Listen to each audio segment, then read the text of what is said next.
सभी साथियों को मेरा नमस्कार। साथियों, एक रात नानक अचानक घर छोड़कर चले गए। किसी को पता नहीं कहाँ है। खोजा गया साधुओं की संगत में, मंदिरों में जहाँ संभावना थी, पर कहीं भी वे मिले नहीं। और तब किसी ने कहा कि नानक को मरघट की तरफ जाते देखा है। भरोसा किसी को नहीं आया। मरघट अपनी मर्जी से कोई जाता ही कैसे है। मरघट ले जाने के लिए तो 4 आदमियों की जरूरत पड़ती है। बामुश्किल हो जाता है। मरा हुआ आदमी भी जाना नहीं चाहता, तो जिंदा आदमी के तो जाने का कोई सवाल नहीं। और ऊपर से रात अंधेरी। लेकिन जब नानक को कहीं नहीं पाया तो लोग मरघट पहुंचे खोजने। मरघट में उन्होंने धूनी जमा रखी थी। बैठे थे ध्यान में। घर के लोगों ने कहा, पागल हो गए हो। घर द्वार छोड़कर, बच्चे पत्नी छोड़कर यहाँ क्या कर रहे हो। यह मरघट है, यह पता है तुम्हें। नानक ने कहा, यहाँ जो आ गया वह फिर कभी मरता नहीं। और जिसे तुम घर कहते हो, वहाँ जो भी है वह आज नहीं कल मरेगा। फिर मरघट कौन सी जगह है। जहाँ लोग मरते हैं वह मरघट है, या जहाँ लोग कभी नहीं मरते वह मरघट। और फिर जब एक दिन यहाँ आ ही जाना है, तो 4 आदमियों के कंधे पर चढ़ कर क्या आना शोभा नहीं देता। आज मैं खुद ही चला आया हूँ। यह घटना बड़ी महत्वपूर्ण है। जो होना ही है उससे नानक का संघर्ष नहीं, जो होना ही है उसका स्वीकार है। मृत्यु भी होनी है उसका भी स्वीकार है। और क्या कष्ट देना दूसरों को वहां तक ले जाने के लिए। खुद उठकर ही चले जाना बेहतर है। जो होगा उससे हमारा विरोध बना रहता है। हमारी अपनी चाह है, ऐसा न हो। नानक की अपनी कोई चाह नहीं। जो उसकी चाह है, अगर मृत्यु भी उसकी चाह है, तो वह भी नानक को स्वीकार है। उस रात नानक को लोग समझा बुझा कर घर ले आए। लेकिन नानक फिर वैसे ही आदमी न रहे जैसे थे। कुछ उनके भीतर मर ही गया और किसी नए का जन्म हो गया। जब कोई मरता है भीतर पूरी तरह, तभी नए का जन्म होता है। जन्म की वही प्रक्रिया मरघट से गुजरना ही होगा। और जो जान कर गुजर जाएं, होश से गुजर गए, उसे नया जन्म मिलता है।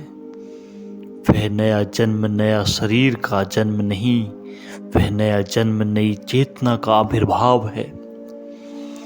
तुम डरे हो, और जहां भय है वहां भगवान से कोई संबंध न हो सकेगा। तुम जितने पूजा पाठ कर रहे हो वे भय के कारण हैं, भगवान के प्रेम में नहीं। तुम तीर्थ जा रहे हो, स्नान कर रहे हो, धूप दीप जला रहे हो, वे सब भय के कारण हैं, भगवान के प्रेम में नहीं। तुम्हारा धर्म तुम्हारे भय की दवाई है, तुम्हारे आनंद का उत्सव नहीं है। तुम करते हो सब सुरक्षा के लिए। तुम इंतजाम सब जुटाते हो, जैसे तुम धन जुटाते हो, मकान बनाते हो, बैंक बैलेंस बनाते हो, बीमा करवाते हो।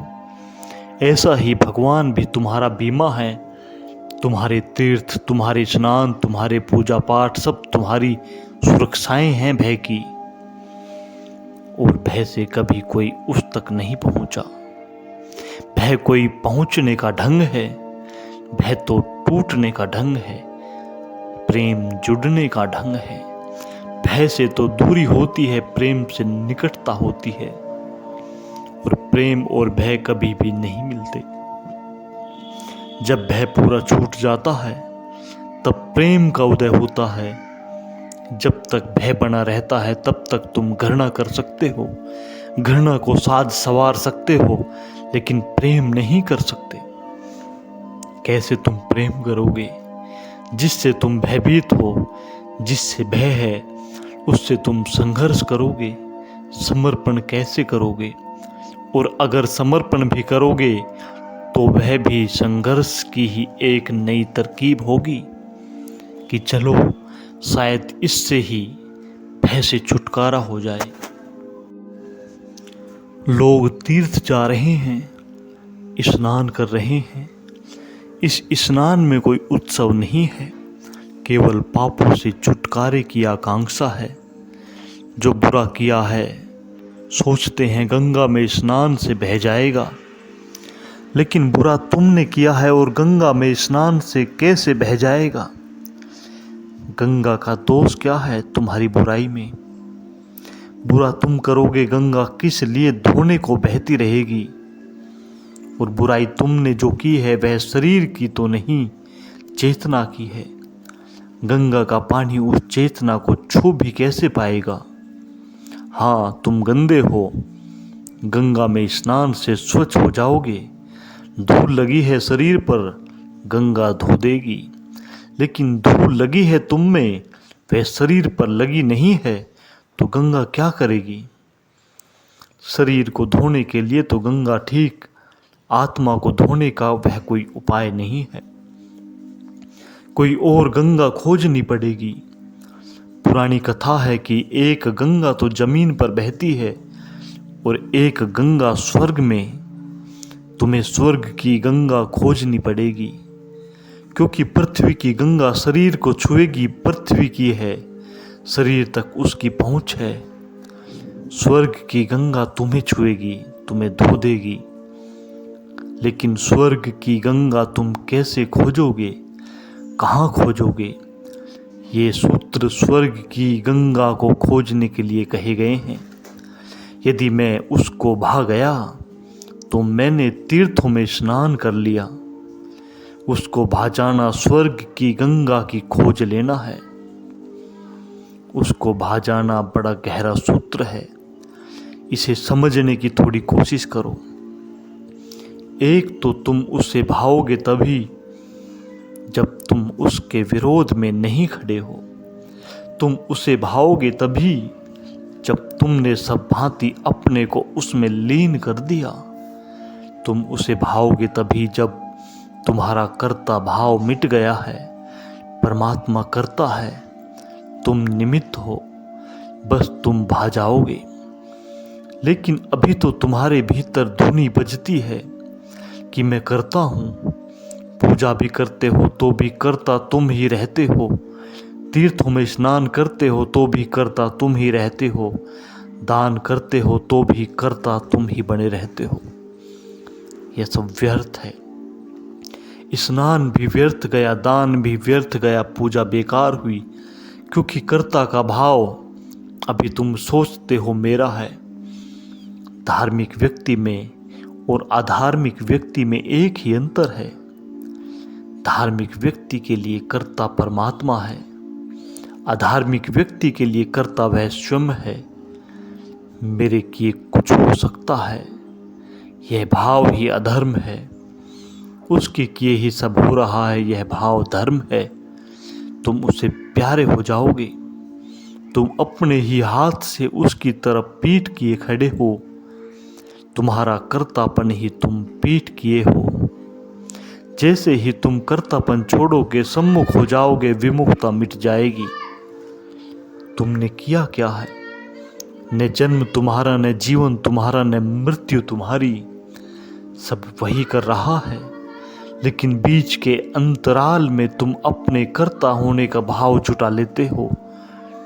और वह जो कर्ता का भाव है, फिर वह पाप करे तो भी पाप, पुण्य करे तो भी पाप। इसे ख्याल में ले लेना। तुम सोचते हो पाप करना पाप है और पुण्य करना पुण्य, यह तुम गलती में हो। करता होना पाप है, अकर्ता होना पुण्य। अगर पुण्य करते वक्त भी तुम कहते हो मैंने किया, मंदिर बनाए, पूजा की, इतने व्रत उपवास किए, इतनी बार तीर्थ गया, काशी गया, हज गया या हाजी हुआ, यह तुम जितना कहोगे मैंने किया सब पाप हो गया। इसीलिए पाप का संबंध कर्म से नहीं भाव से है। तुम अगर अकर्ता भाव से कर सको तो इस जगत में कोई भी पाप नहीं है। अगर तुम कर्ता भाव से करो तो इस जगत में सभी कुछ पाप है।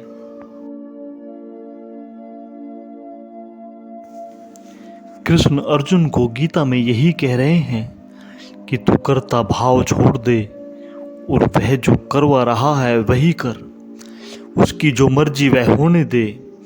तू बीच में मत आ, तू अपनी तरफ से चुनाव मत कर, तू विचार मत कर कि क्या ठीक है और क्या गलत। तू जानेगा भी कैसे कि क्या ठीक है और क्या गलत है। तेरे देखने की सीमा कितनी है, तेरी समझ कितनी है, तेरा अनुभव कितना है, तेरा होश कितना है। तू इस छोटे से दिए से देखने की कोशिश मत कर, इसकी रोशनी 4 फीट से ज़्यादा दूर नहीं पड़ेगी और जीवन का विस्तार अनंत है। वह तुझसे जो करवा रहा है तू कर, तू बीच में मत खड़ा हो, तू सिर्फ माध्यम बन जा। जैसे बांसुरी से कोई गीत गाए और बांसुरी केवल राह दे, ऐसी तू राह दे, निमित्त हो जा। जो निमित्त हो गया उसका प्यारा ही हो गया, जो करता बना रहा वह दुश्मन बना रहा। उसका प्रेम तो भीतर भी बरसता रहेगा क्योंकि उसका प्रेम बेशर्त है। तुम क्या हो इससे कोई संबंध नहीं, लेकिन तुम ही उसे पाने में असमर्थ हो जाओगे। जैसे घड़ा सीधा रखा हो और वर्षा हो रही हो तो भर जाएगा। वर्षा तो होती ही रहेगी, घड़ा उल्टा रखा है तो खाली रह जाएगा। वर्षा तो उल्टे घड़े पर भी होती रहेगी क्योंकि वर्षा तो बेशर्त है। उसका प्रेम किसी शर्त से बंधा नहीं है कि तुम ऐसे हो जाओ तो मैं प्रेम करूंगा। इसे भी समझ लेना। नानक का यह वचन सुनकर कई लोगों को लगेगा कि मैं ऐसा हो जाऊं तो वह मुझसे प्रेम करेगा। नहीं, उसका प्रेम तो बरस ही रहा है। अगर उसके प्रेम में भी शर्त हो तो मनुष्य और परमात्मा के प्रेम में कोई अंतर न रह जाए। यही तो मनुष्य के प्रेम की पीड़ा है। और हम कहते हैं तुम ऐसा करोगे तो मैं प्रेम करूंगा, तुम ऐसे हो जाओगे तो मैं प्रेम करूंगा, मेरी शर्तें पूरी करोगे तो मैं प्रेम करूंगा, अन्यथा मैं प्रेम खींच लूंगा। बाप बेटे से यही कह रहा है, पत्नी पति से यही कह रही है, मित्र मित्र से यही कह रहा है कि तुम ऐसा करो। अगर तुम ऐसा किए तो मैं तुम्हें प्यारे होगे। इस कारण, इस प्रेम के अनुभव के कारण तुम यह मत सोच लेना कि नानक यह कह रहे हैं कि परमात्मा तुम्हें तब प्रेम करेगा जब तुम कुछ शर्तें पूरी करोगे।